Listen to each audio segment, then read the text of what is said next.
viene estaríamos viendo algo como esto, donde vamos a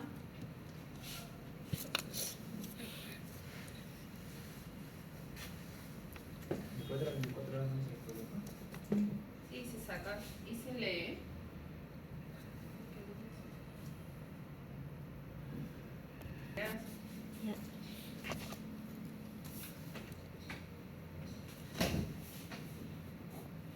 Bueno, vamos a hacer algo bastante rápido para que ustedes se puedan ir, pero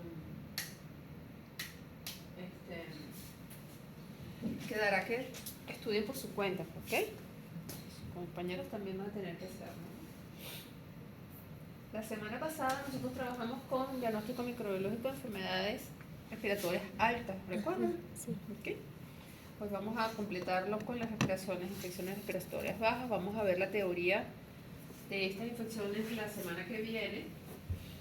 Pero del enfoque que le vamos a dar acá, como siempre en laboratorio, es qué hacemos con las muestras. O sea, a ver, a ustedes les llega un paciente con una infección respiratoria y van a tener un listado de diagnósticos diferenciales, o sea, de sospechas diagnósticas que ustedes deben definir qué es para poder tratar a su paciente, ¿no? Entonces, en eso el laboratorio los va a ayudar. Pero entonces ustedes tienen que sospechar y tienen que saber que cuentan con el laboratorio, qué les puede ofrecer para ustedes poder definir cuál es la agente causal de sus infecciones, ¿no? De su paciente. Bueno, entonces, en esta ocasión nosotros vamos a ver infecciones que tienen que ver de la parte respiratoria inferior, o sea, de la tráquea, bronquios y pulmón, ¿no? Vamos a ver la importancia de las pruebas moleculares, sobre todo en las infecciones de origen viral, porque ustedes nos van a ayudar a tomar decisiones. O sea, ha habido un adelanto muy grande tecnológico en el desarrollo de técnicas como la PCR de diferentes formas, que a nivel de diagnóstico de enfermedades virales realmente es lo que manda, ¿no? Y en las bacterianas también. Ustedes van a ser médicos de la biología molecular, de la nanotecnología, de la inteligencia artificial, y todo eso lo tienen que conocer, ¿no? Y ya ha habido bastante avance y es lo que vamos a mostrarles ahora, ¿no? El tratamiento inicial en infecciones respiratorias bacterianas normalmente es empírico también, porque pueden ser muy graves y es necesario tratarlos antes de que el laboratorio envíe los resultados, pero sí es importante el laboratorio para algunos diagnósticos, ¿no? Entonces vamos a estudiar estas dos partes, sobre todo infecciones respiratorias de origen viral y la tuberculosis, y cómo podemos utilizar el laboratorio para determinar incluso la resistencia a los antibióticos en los pacientes, que es una causa gravísima de problemas de salud pública a nivel mundial. Existen guías a nivel internacional sobre cómo hacer los diagnósticos en el laboratorio, y eso está todo estandarizado. ¿Qué fue lo que hablamos nosotros el otro día de la microbiota y el sistema respiratorio? ¿El sistema respiratorio es estéril o no es estéril? No es.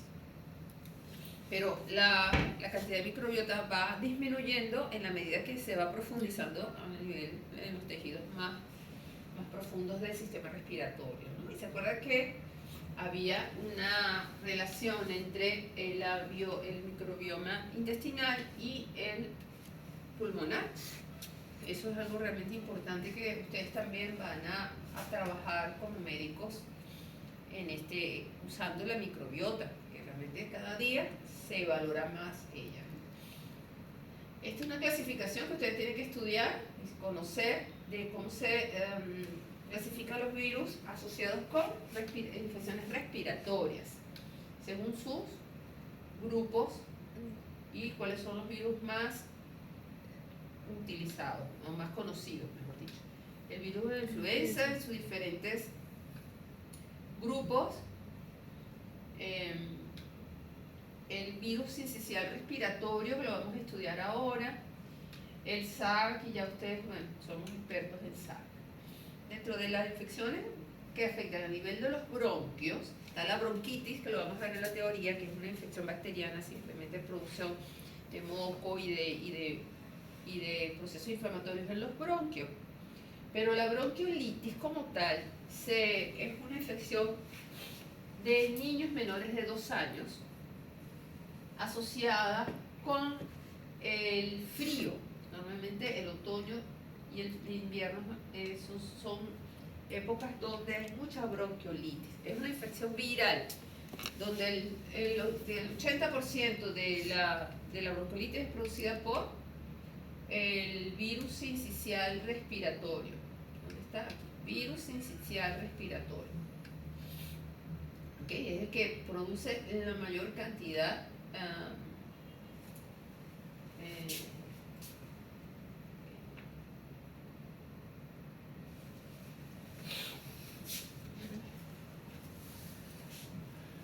¿ok? Asocien entonces bronquiolitis con el virus sincicial respiratorio. Miren la fisiopatología. Tienen normalmente que esto es un bronquio sano, un bebé. ¿Qué es lo que pasa por allí? O sea, ¿qué es lo que fluye a través de los bronquios? El oxígeno, ¿no? El aire con el oxígeno. Esto es un bronquiolo normal.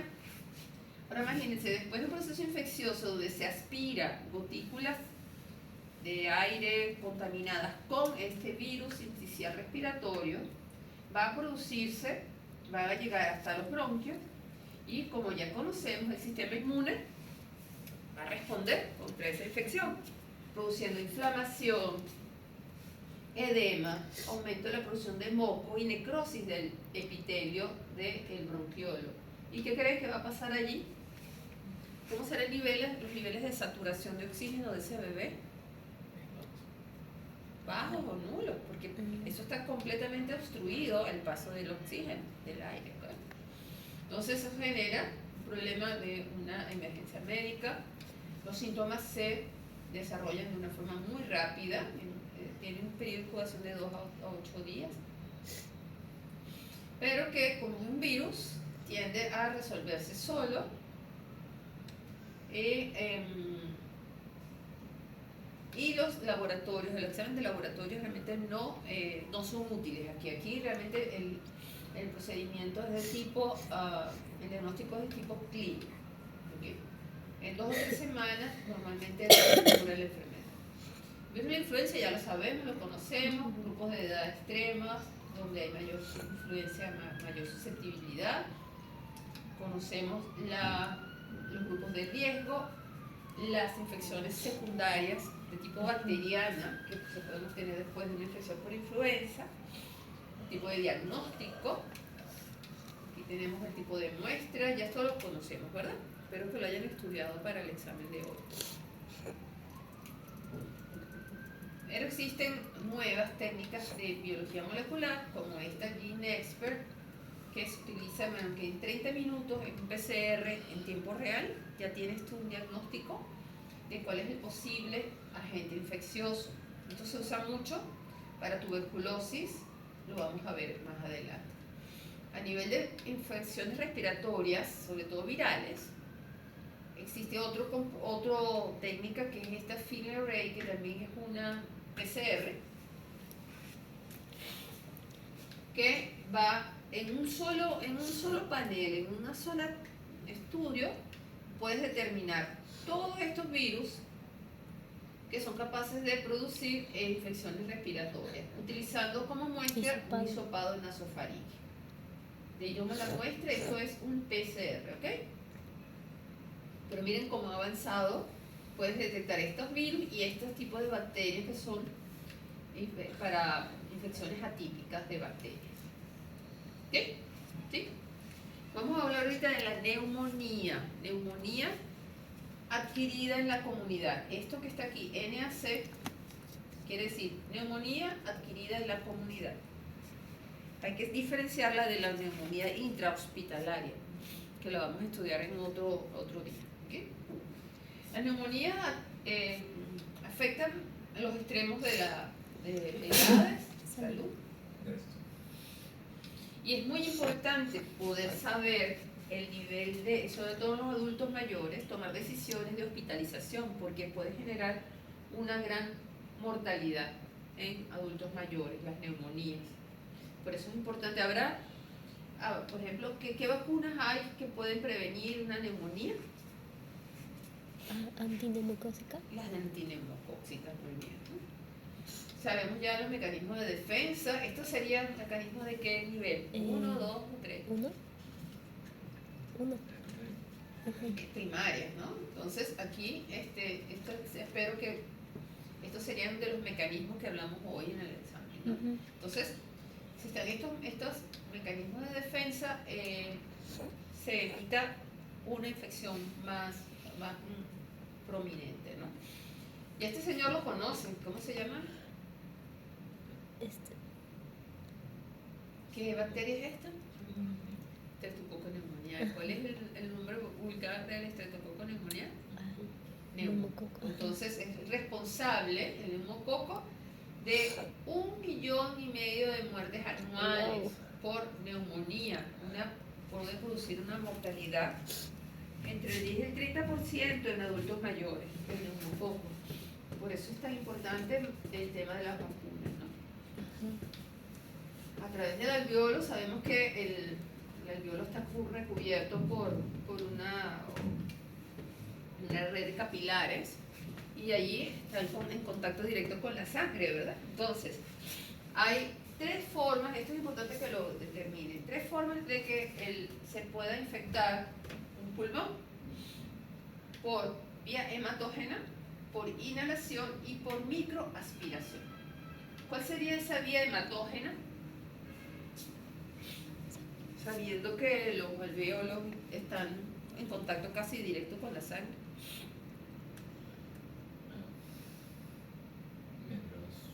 Análisis celular. ¿Ah? La destrucción de las paredes del endotelio. Podría ser. Pero lo que queremos acá ver es que el origen es a nivel de la sangre. O sea, las bacterias llegan al pulmón a través de la sangre. Es tipo hematógeno. Y pueden llegar hasta Staphylococcus aureus. Tú puedes tener a lo mejor un absceso en una pierna por un Staphylococcus aureus, y ese estafilococo, si hace una septicemia, una bacteremia, puede llegar al pulmón vía sangre, ¿cierto? Hay otra que es como esta gotícula, inhalación de gotículas contaminadas con bacterias como y virus, Mycoplasma, Clamidia, Legionella, que es simplemente la inhalación de estas bacterias que no pertenecen a la microbiota. Esto es importante. ¿Por qué? Porque la otra forma de contaminación, de infección, es la microaspiración, es por bacterias que pertenecen a la microbiota. Pero ¿en qué zona está esa microbiota? En la zona nasofaringea. Y puede pasar que de la zona nasofaringea haya secreciones que pasen al sistema respiratorio, ¿sí o no? Entonces, cuando pasa del sistema orofaringeo al respiratorio, eso se llama un proceso de aspiración. ¿Okay?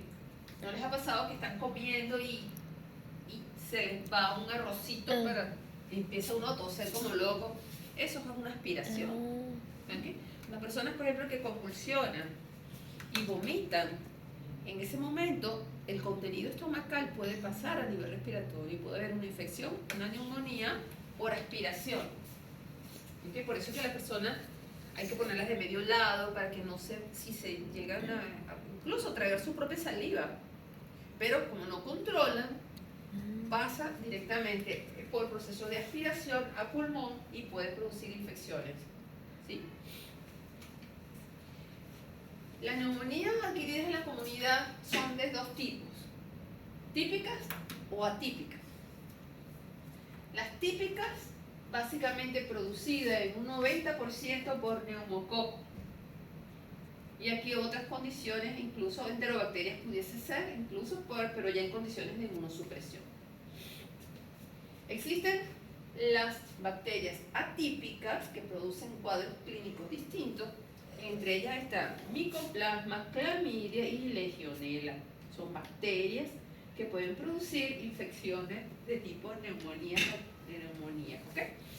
Y aquí ustedes pueden ver la diferencia entre una neumonía típica y una atípica. Entonces, preguntas de examen. Pongan esto como importante, ¿ok? Como es una infección bacteriana, el inicio es brusco, ¿recuerdan? Produce fiebre, es brusco, hay tos, expectoración, crepitancia cuando hacen la ocultación o escuchen esos ruidos típicos que ustedes van a aprender a escuchar. Incluso puede haber derrame pleural, o sea, es muy fuerte. Mientras que el atípico es lento, es crónico, es una tos que tienes 3 meses tosiendo y no sabes por eso, pero no te termina de producir expectoración, es una tos seca, así como molesta y genera malestar. Por eso, perdón, estamos haciendo ejemplos. Estas son entonces neumonías adquiridas en la comunidad tipo atípicas y producidas por Mycoplasma sobre todo. Perdón. Vamos a ver lo que es el Mycoplasma. Es una bacteria diferente a todas las demás. Es una bacteria que no tiene pared celular. Es la bacteria más chiquitita que existe y no se ve ni siquiera en microscopio óptico. Esta es una microscopía electrónica. Perdón. Como no tiene pared, es una bacteria intracelular obligada. A veces está a nivel extracelular y ella imagínate que este sea una célula ciliada, ¿verdad? Y esta bacteria es tan chiquitita que ella se puede meter dentro de los cilios. ¿Y qué le hace a los cilios? Los paraliza. Entonces todo el reflejo de tos que normalmente tenemos no se da. Por eso la tos es seca, es muy desagradable. Ese es el Mycoplasma, ¿ok? Por supuesto, los antibióticos que se usan para eliminar, detener la síntesis de pared celular, estos no le hacen nada, porque no tiene pared celular. Okay. A nivel de laboratorio, la muestra típica con la que se trabaja infecciones respiratorias es el esputo. Pero no cualquier esputo, tiene que ser un esputo de buena calidad. ¿Y quién lo determina? Los criterios de Murray. Anótalo también porque esas son preguntas exactas. Criterios de Murray. Es un criterio que es un esputo adecuado según Murray. Debe tener más de 10 polimorfonucleares por campo, porque ya nos está hablando de que también ahí, como el polimorfo, deben venir las bacterias, ¿no? Y menos de 10 células epiteliales por campo. ¿Se acuerdan cuando hicieron las prácticas de biología celular? No sé si ustedes hicieron prácticas. En la saliva hay muchas células epiteliales de la boca.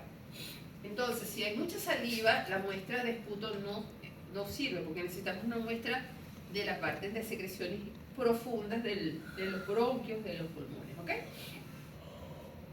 Sin embargo, estos esputos son muy efectivos y dan mucha información cuando se hacen cultivos de este tipo, ¿ok?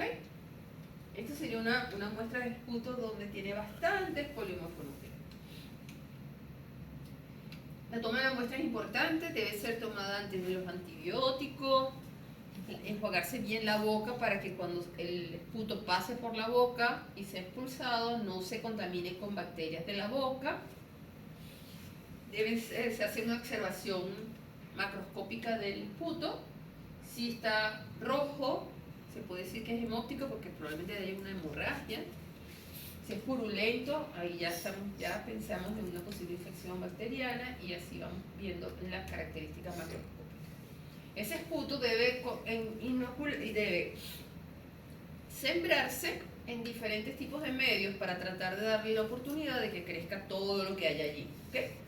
En la sangre podemos ver patrones de hemólisis, pueden crecer tanto gram negativos como gram positivos. El Haemophilus influenza es también una bacteria que produce neumonía. Entonces tenemos que incluirle el agar chocolate para que él pueda crecer, porque si no, no crece.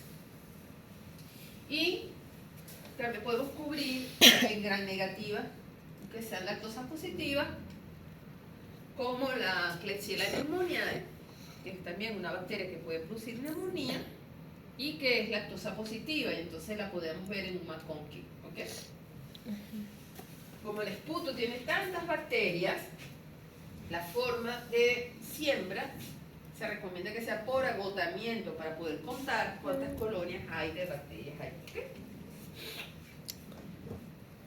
El micoplasma, el diagnóstico de laboratorio para el micoplasma neumonía no sirve la bacteriología clásica. Nos tenemos que ir directamente a biología molecular, PCR, o a técnicas inmunológicas, detección de anticuerpos o de antígenos. ¿Ok? Porque la bacteriología clásica no sirve porque es difícil de cultivar el micoplasma. ¿Ok? Pues es muy pequeño. Muy pequeños, necesitan cultivos sumamente ricos, es fastidiosísimo. Entonces es más fácil irse o por la biología molecular o directamente con Salud.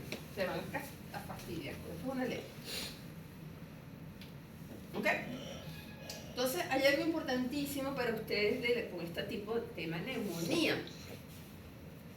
Es el tema de los adultos mayores de 65 años.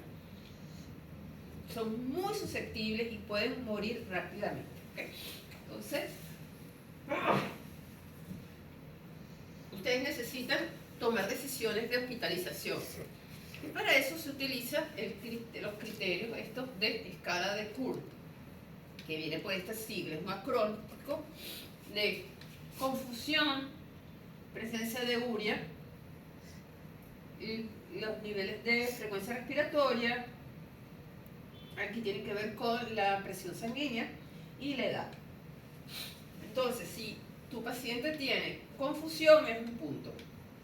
Porque claro, confusión mental, una persona con una baja saturación de oxígeno, sobre todo una persona mayor de 65 años, entonces la confusión es un punto. La presencia de urea mayor a 40 miligramos por decilitro, otro, porque ya empieza a hablar de disfunción renal. Aumento de la capacidad, de la frecuencia respiratoria. Si no respira, si tiene una neumonía, la persona trata de obtener oxígeno aumentando la frecuencia respiratoria. La tensión baja y la edad. Entonces, si tienes de 0 a un punto en esta escala, puedes manejarlo ambulatoriamente. De 2 a 4, considera hospitalización. Y si llega a 5 puntos, de una vez a UCI, porque ya la probabilidad de muerte es muy alta. Puedes llegar más del 50, al 60% de probabilidad de mortalidad en estas condiciones. Entonces marquen esta lámina como importante porque creo que la vamos a usar en un ABA o en un vídeo. ¿Okay? Y puede ser tema de una pregunta de examen. Ahora, ¿qué marcadores en el laboratorio podemos utilizar para saber si la infección, si la neumonía es bacteriana? Hay dos marcadores. La proteína C reactiva, que se asocia con infecciones bacterianas, pero hay una mejor, que es la procalcitonina. También se asocia con infecciones bacterianas y aparece su pico mucho antes. La procalcitonina aumenta en 2 y 6 horas de inicio de la enfermedad, mientras que en la proteína C reactiva es a partir de las 12 horas. Entonces, si tú tienes un paciente y le consigues un nivel alto de procalcitonina y tienes otros síntomas clínicos, ya tú puedes descartar una causa viral y te vas directamente al tratamiento empírico con antibióticos, ¿cierto? ¿Sí lo ven? Entonces, puedes utilizar la escala de Kurth, puedes utilizar la procalcitonina para tomar decisiones de uso de antibióticos. ¿Usarlo o no? Dependiendo, ¿ok? La procalcitonina sería inyectable, ¿verdad? ¿Ah? Inyectable. Una vacuna. No, es un metabolito, o sea, lo tienes en sangre, o sea, lo detectas en tu paciente. Lo vas a detectar en la sangre de tu paciente, si es que estos son dos marcadores para saber si la infección es bacteriana. ¿Ok? Para el neumococo entonces podemos utilizar inmunocromatografía para detectar antígenos de la cápsula. Y también en legionela se puede usar, ¿no? Con alta sensibilidad y especificidad, ya esto lo hemos visto. Cuando las personas no pueden producir un esputo para las pruebas de laboratorio, se puede utilizar la broncoscopia, que es una técnica invasiva, bien fastidiosa, y puedes utilizar un cepillado bronquial o un lavado broncoalveolar y tomar las muestras así para el diagnóstico de laboratorio. También se puede utilizar ese aspirador traqueal o el lavado broncoalveolar y el esputo para utilizar estas técnicas de biología molecular. Miren toda la cantidad de información que puede tener. Podemos con esas muestras determinar si la neumonía esto es para neumonía en especial, es por bacterias atípicas o por bacterias típicas, incluyendo virus. Entonces con biología molecular en horas tienes los resultados. Claro, es caro, no en todos lados lo hay, pero existe la tecnología, cada vez va a ser más accesible. Este tema lo vamos a ver a detalle, porque existe la neumonía adquirida en la comunidad y la que se adquiere intrahospitalariamente. Tú puedes entrar con un problema de una crisis por diabetes y salir con una neumonía intrahospitalaria. En este caso, cambia el agente etiológico, ya no es Streptococcus pneumoniae, es que, ¿qué dice aquí? Estafilococcus aureus, imagínense. Y probablemente si los pacientes son inmunosuprimidos, podrían ser incluso enterobacterias. Entonces esto lo vamos a ver después, pero es importante que ustedes sepan que cambia el agente etiológico según de dónde venga si la neumonía es adquirida en el hospital. Y eso lo vamos a estudiar después y vamos a saber que una infección intrahospitalaria se adquiere después que el paciente lleva 2 días dentro del hospital. Si es antes, no. ¿Okay? Ya lo trajo en una incubación. ¿Se acuerdan lo que dijimos de la aspiración? De la neumonía aspirativa. Normalmente la mayoría de la microbiota en boca, mayoría no, pero hay muchas que son tipo anaerobias. Entonces si hay una aspiración y pasan bacterias de la orofaringe a los pulmones y son anaerobios, probablemente puedan producir incluso abscesos pulmonares de tipo anaeróbico. Y estos serían, digamos, los síntomas que se ven en estos casos. ¿Okay? Eso es cuando pasa el microbiota de un lugar a otro, de la parte respiratoria a la parte digestiva a la parte respiratoria. ¿Okay? Hay infecciones pulmonares, neumonías producidas por hongos, hay varias. Está la histoplasmosis, que se asocia mucho con el guano de las aves. ¿Okay? Aquí en Perú están las idas guaneras, históricas e importantísimas para el país, y justamente me imagino que el personal que trabaja allí está totalmente a riesgo de adquirir histoplasmosis. Tengo un amigo que se puso a limpiar un techo donde había mucho excremento de paloma, adquirió una histoplasmosis y todavía ese hombre, una fibrosis pulmonar, y no hay manera de que se recupere. Puede producirse esta neumonía crónica, o incluso si la persona es inmunodeficiente, generalizarse, producirse infecciones generalizadas. Este sería el hongo típico la observación al microscopio del histoplasma capsulatum, es el nombre del hongo que produce histoplasmosis. ¿Qué coloración es esta? ¿En qué coloración estaríamos viendo ese hongo? Azul. ¿Ah? Azul de la persona. Azul de lactofera. Bueno, vamos a hacerlo más rápido para que ustedes tenemos esta aspergilosis, que también es otro hongo producido por Aspergillus, que hay de varias especies. Aspergillus fumigatus, Aspergillus flavus, Niger. Y en el laboratorio, a partir de los putos, lo podemos aislar y clasificar, identificar, ¿no? También está, ¿te conoce? Mira tu amigo. ¿Sí? El Pneumocystis jirovensis, que también produce en personas inmunosuprimidas, es causa de infecciones de los pulmones, ¿ok? También se puede aislar en el laboratorio.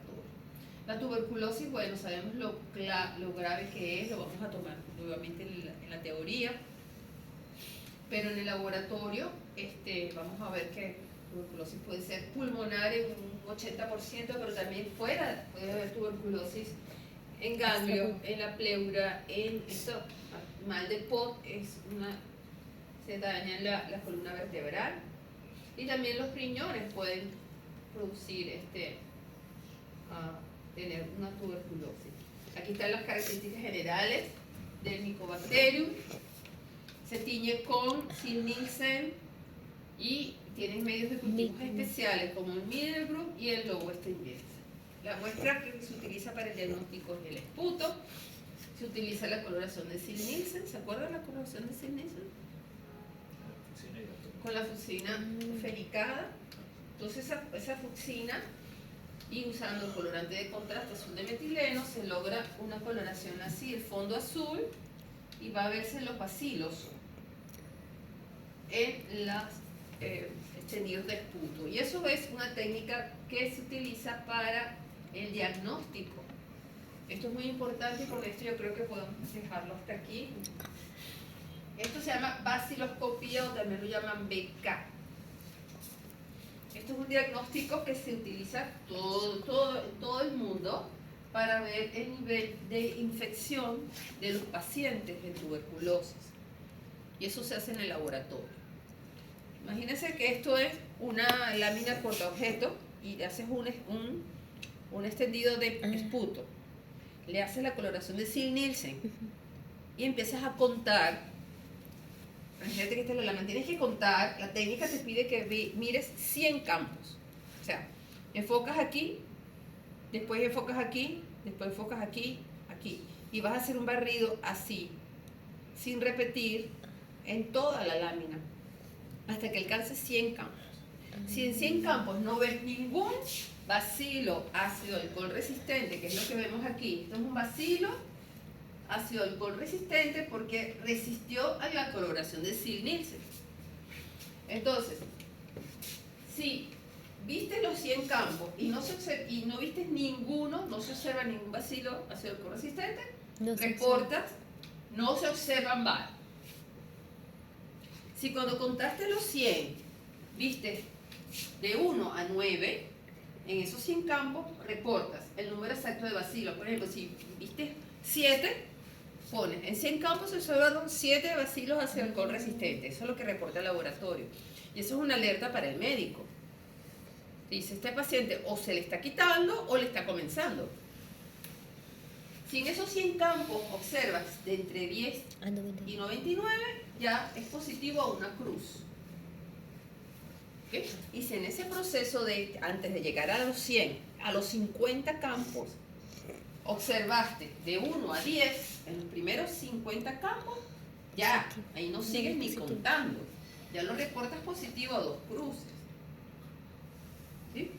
Y si en los primeros 20 campos, que tú ibas a contar 100, pero en los primeros 20 ves 10 bares, no cuentes más. Positivo por 3 cruces.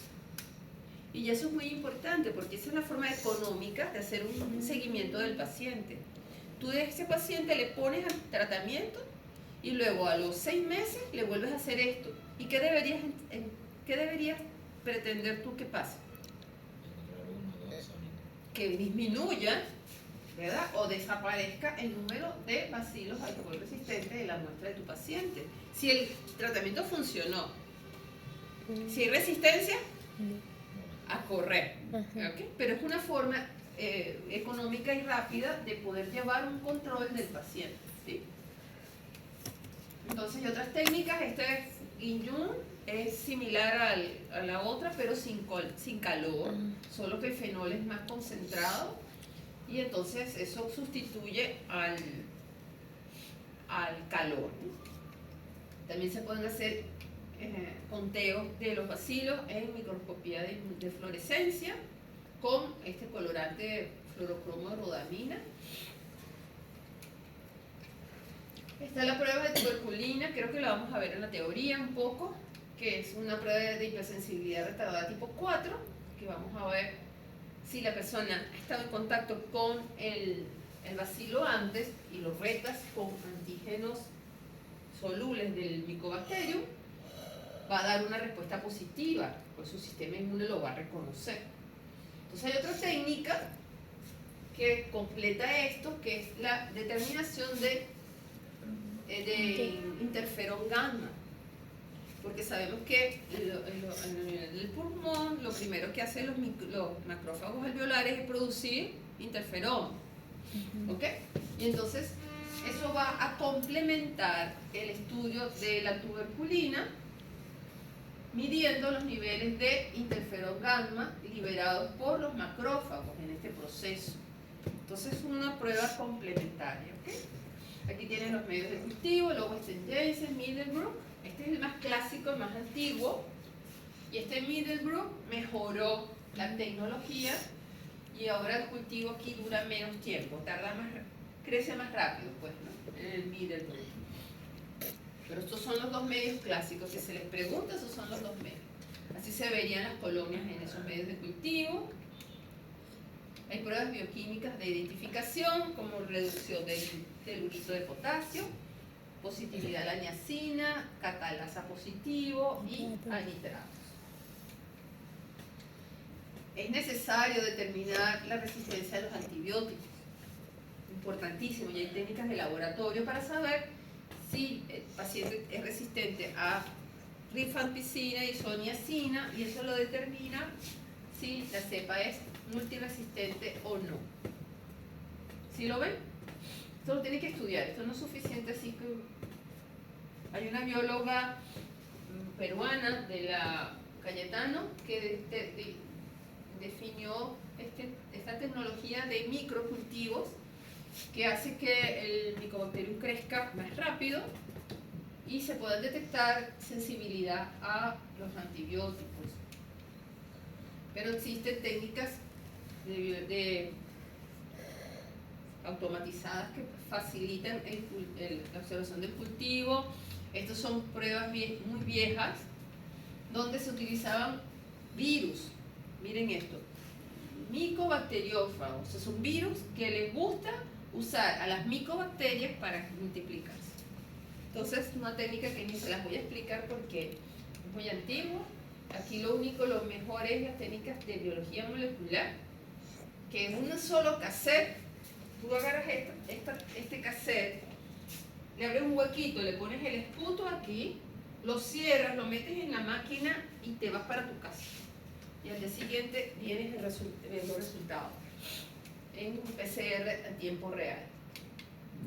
Estos son las pruebas que hay. El genotype dura un día, es un PCR normal, y el GeneXpert en 2 horas tienes los resultados, un PCR en tiempo real. Aquí tienes el Lyme, el ensayo, genotype. El Lyme, este es una PCR convencional de 2 días y puedes detectar resistencia a rifampicina y a isoniazida, ¿okay? Que son los antibióticos principales. Es una PCR convencional y dura 2 días, pero este GeneXpert, que es esta que les digo yo, que es esta maquinita, una maravilla, en 2 horas, un PCR tiempo real, tienes la resistencia incluso a rifampicina. De estos hay toda una red en Perú, en Lima, tratando de detectar, haciendo epidemiología activa, buscando pacientes con tuberculosis activa resistentes, multiresistentes. Estos los tienen los DIRI aquí en todo Lima. Se los dejo para que lo revise, pero mira el tipo de preguntas que podemos hacer con lo de la BK, con lo de la vaciloscopía. Un punto positivo a una cruz, ¿cuál es de esto? ¿De acuerdo? A una cruz, cuando eran 50 campos, 1 10, ¿sí? O sea, este tipo de cosas los podemos a utilizar. También se puede preguntar esto, que se puede usar, qué técnicas de biología molecular se pueden usar. Y este es el ABA 7, perdón, para la semana que viene. Siempre está al final de su